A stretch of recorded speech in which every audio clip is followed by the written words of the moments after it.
lindo cerrar con este tema esta semana, ¿no? Sí, por lo menos porque se trata de una campaña que propone UNICEF para intentar superar algunos patrones de conducta que tenemos heredados seguramente, a veces involuntariamente.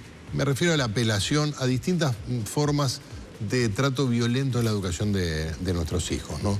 Le damos la bienvenida a Lucía Bernaza, oficial de protección de UNICEF Uruguay. Buenas Bienvenida. tardes. Gracias. Gracias por acompañarnos. La campaña se llama Trato Bien, Trato Bien. Y busca sensibilizar, obviamente, a los adultos para aquellos que trabajan con niños, pero más particularmente para que tienen... Las familias. Para que tienen que trabajar en casa. Exacto, Sí. los que tienen niños a su cuidado. Sí. La campaña en realidad está basada en varias investigaciones. Una primero cuantitativa que mostró que los adultos suelen utilizar con frecuencia prácticas violentas de crianza. Acá en Uruguay más del 50% admitía haberlo hecho. Y después en una profundización más cualitativa para comprender mejor qué era lo que estaba sucediendo, entender los números. Lucía, quizás convenga empezar por definir qué quiere decir violencia. Porque obviamente la violencia física, el golpe, es lo más explícito, lo más brutal, si se quiere, incluso dejando de lado los casos de violencia más dura. Sí, sí. Hay toda una escala, probablemente, en la violencia como método pedagógico, ¿no? Claro, en este caso estamos hablando con la violencia para disciplinar a los niños, claro. Es decir, para educar a los niños. Nosotros entendemos por violencia cualquier acto que lastime o que tenga la intención de lastimar desde lo físico hasta lo psíquico. Y en un amplio sentido, por ejemplo, la encuesta que nosotros realizamos mide violencia física, castigo físico y violencia psicológica. ¿Qué va? Para poner ejemplos. No es el grito de mi amor, a tomar la leche, a tomar la leche. Es el grito que implica un insulto, una descalificación, a veces una humillación, que no necesariamente es un grito. Siempre ponemos el ejemplo de repente hablar de nuestros hijos con otro adulto delante de ellos en la puerta de la escuela y decir, ay, pobrecito, a mi hijo no le da. Bueno, pensar el daño que estamos causando en los niños, ¿no? A usted tampoco. Claro. Digo. A usted tampoco le da. Claro, sí, es lo que hay que contestar. Claro. A usted tampoco, mire. No, si a él no le dan, puede ser, claro, pero a usted menos. Pero en los grupos focales de adultos que hicimos padres, madres, cuidadores, abuelos, encontramos una cosa que nos parece muy importante destacar, es que toda la gran mayoría de los padres, madres, etcétera, están preocupados por educar a sus hijos y no por lastimarlos. Y creen que en algunas de estas cuestiones no están teniendo un efecto negativo. Es muy común que le digan que digamos a los niños, pero vos sos bobo, ¿vos tenés algún problemita? Y no, denostándolo, descalificando. Y bueno, según el grado y la frecuencia con que utilicemos ese tipo de cuestiones para referirnos a los niños, es la afectación al niño, ¿no? Nosotros tenemos una investigación que ustedes han utilizado, que trabajaron con la encuestadora Cifra, y dice lo siguiente. El 30% de los encuestados educa sin violencia. El 30% es nada.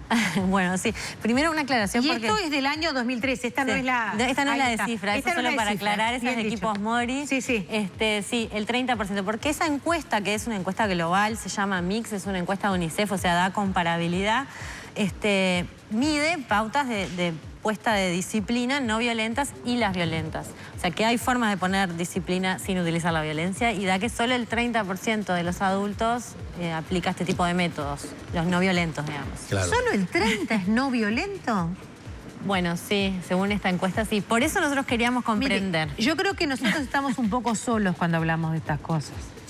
Honestamente, porque la violencia intrafamiliar de bajo rango, que porque sea de bajo rango yo no creo que no sea importante, está muy invisibilizada. Absolutamente. Yo muchas veces he dicho al aire que yo hubiera prohibido el Chavo del Ocho.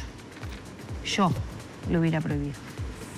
Y creo que eso me ha granjeado muchas miradas de incomprensión.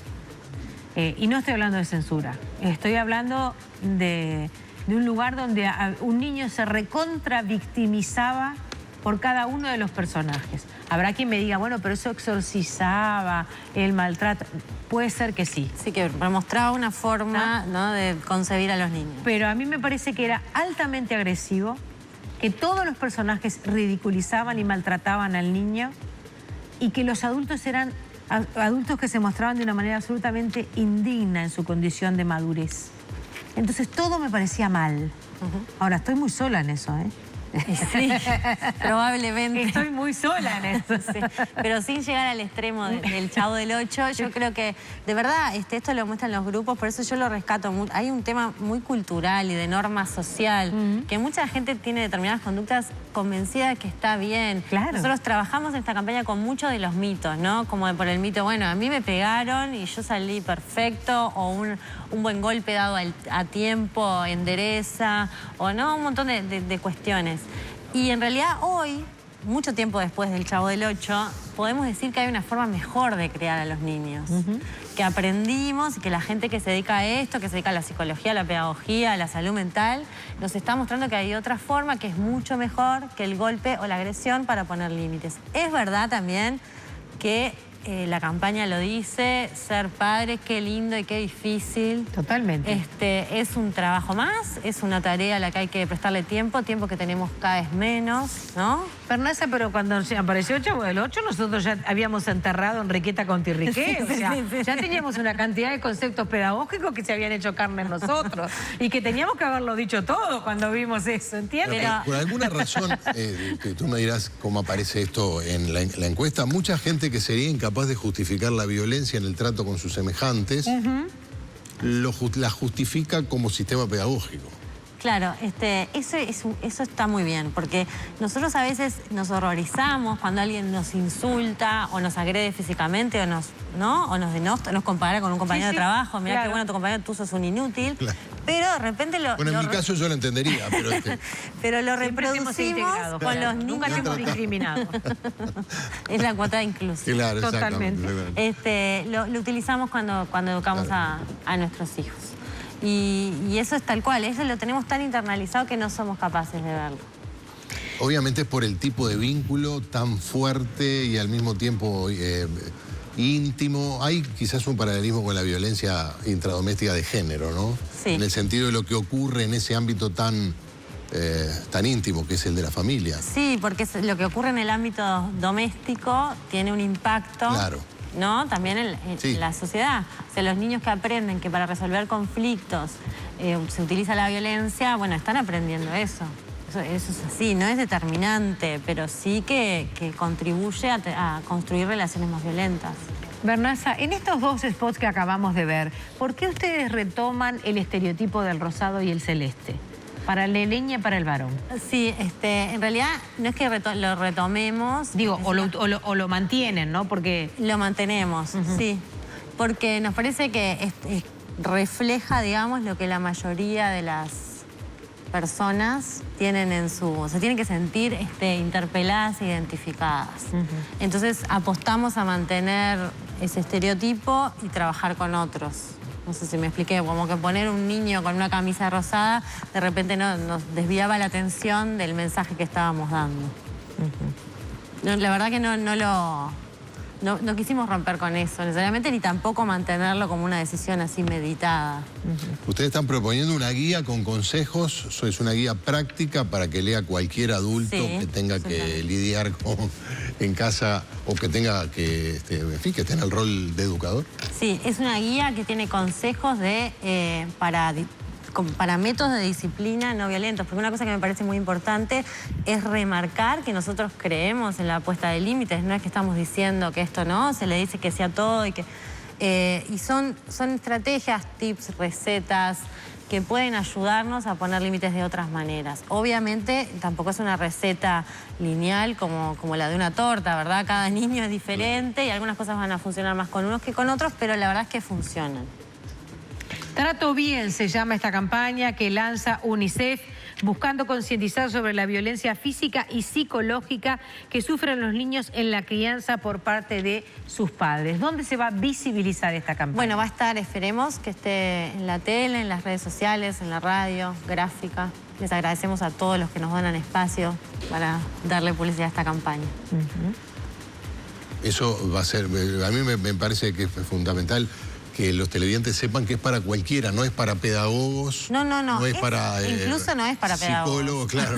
No, es para los Claro. pedagogos, es para cuidadores, madres, padres, cuidadores, abuelos, tíos que cuidan sobrinos. Son estrategias para todos. Vivimos en un país que tiene una ley que se llama la ley del coscorrón, ¿no? Porque de alguna manera lleva, creo que 4 años, ¿no?, aprobada en nuestro país. Creo que está invisible eso. Sí, ese es un muy buen ejemplo para mostrar cómo todavía hay normas sociales que impiden visibilizar algunas cuestiones como violentas. En el momento que se aprobó la ley contra el castigo físico y humillante, hubo muchas voces que manifestaban en contra y decían: a nosotros no nos van a decir cómo educar a nuestros hijos. Pero hay una cosa que es muy importante, y es que hoy la comunidad internacional, la ciencia, en fin, sabe que la violencia psicológica y física tiene efectos en el desarrollo de los niños y, por tanto, tiene efecto en el capital humano de los países. De hecho, hoy en el mundo, en las metas, hay unas metas que se ponen de acuerdo los países del mundo, en Naciones Unidas, las metas al 2030 de desarrollo sostenible. Una de las metas es erradicar la violencia hacia los niños. Y esto es una cuestión de derechos humanos, pero también es una cuestión de capital humano, de la calidad de la gente de los países y de lo que eso implica para el desarrollo. ¿Sabe UNICEF cómo está primaria de acuerdo a las metas del 2030? Bueno, lo que pasa es que las metas del 2030 tienen indicadores, que yo no me sé de memoria, pero que son universales. O sea, que no son solo para Uruguay, los países los tienen que adaptar. Y por lo general esos indicadores son bastante benevolentes en lo que es educativo. Tienen que ver con el analfabetismo, la no asistencia primaria. Pero bueno, creo que se está trabajando en adaptarlo a nivel local. La oficial de protección de UNICEF Uruguay, Lucía Bernaza, nos ha acompañado esta tarde. Yo no quiero que termines, que te vayas sin decirme qué es una oficial de protección. Bueno, una oficial de protección. No me llamó. Sí, es rarísimo. El cargo es así, Claro. pero es una encargada del área de lo que se llama protección en la niñez, que tiene que ver básicamente con los temas de violencia, niños que viven sin cuidado parental y justicia penal juvenil. Bueno, ya está. Era eso, ¿no? Ya, que tenga cuidado porque sus hijos pueden recurrir Bueno, a si ella. no tengo duda, Claro. Soy la protectora de los niños. Muchas gracias, Bernaza, No, por acompañarnos. a ustedes. Y bueno, y a ustedes por hacernos el honor de acompañarnos y traernos hasta acá, porque no hubiéramos podido conmemorar estos 500 programas sin ustedes. Así que muchísimas gracias. Hay un equipo no muy grande de compañeros que trabajan detrás de cámaras, todas compañeras además, más todos los compañeros que están aquí en piso sacando este programa todas las tardes. Y nosotros, arriba, creo que somos un poquito los mascarones de proa de esta historia. Muchas gracias por estos primeros 500 programas. ¿Vamos por más? Sí, 501 por lo menos.